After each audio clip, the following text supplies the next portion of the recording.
Bienvenue, chers téléspectateurs, sur notre chaîne. Le Soudan traverse aujourd'hui l'une des phases les plus complexes de son histoire moderne. Une phase qui ne se limite plus à un conflit interne entre l'armée et les forces de soutien rapide, mais qui est devenue un terrain d'affrontement ouvert pour redéfinir l'influence régionale et internationale dans la Corne de l'Afrique et la région de la mer Rouge. Dans ce contexte complexe, une initiative notable a vu le jour, menée par l'Égypte en coordination avec l'Arabie saoudite et la Turquie, dans le but de rétablir l'équilibre au Soudan et de limiter le rôle des Émirats arabes unis qui s'est intensifié ces derniers mois. Cette alliance tripartite n'est pas apparue de nulle part, mais a plutôt fait suite à la déclaration par le Caire de lignes rouges claires concernant l'évolution de la guerre et sa transition de la phase de surveillance à la phase d'action directe.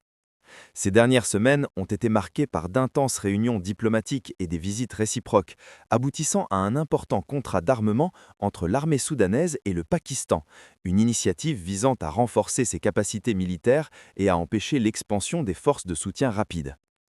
Des sources bien informées indiquent que l'Égypte, l'Arabie saoudite et la Turquie œuvrent actuellement dans le cadre du Quater international, mais avec un rôle égypto-saoudien plus influent et une pression croissante sur Washington pour qu'il prenne une position claire en faveur de la fin de la guerre.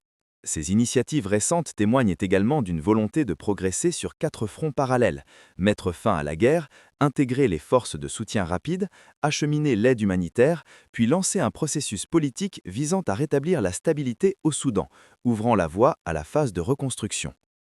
Malgré le contrôle exercé par les forces de soutien rapide sur de vastes zones comme le Darfour, la forte opposition internationale à leur égard, à l'exception de certains pays, indique que leur influence a commencé à décliner, notamment après que la communauté internationale a pris conscience de la difficulté de s'appuyer sur des milices accusées de commettre des crimes graves.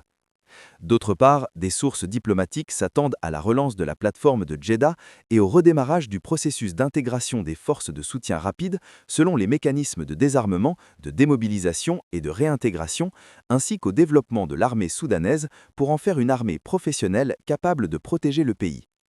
Le Caire craint également de graves répercussions humanitaires et sécuritaires, notamment avec le nombre croissant de réfugiés et le retour de milliers de Soudanais en Égypte en raison de la détérioration de la situation sécuritaire.